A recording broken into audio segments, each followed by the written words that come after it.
Incidente automobilistico in Viale del Cansiglio a Vittorio Veneto nel primo pomeriggio di giovedì 29 settembre. Verso le 14:30 si è verificato uno scontro tra due veicoli che procedevano nello stesso senso, verso via Celante.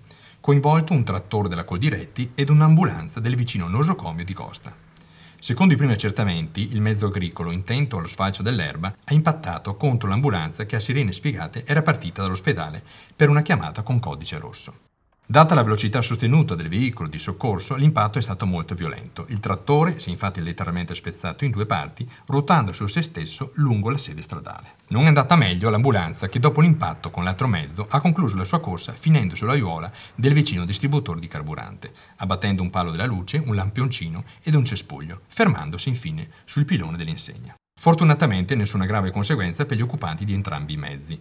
È intervenuta tempestivamente sul posto una volante dei carabinieri del vicino comando ed un'ambulanza in forma precauzionale utilizzata al contempo per trasferire alcune apparecchiature da quella danneggiata.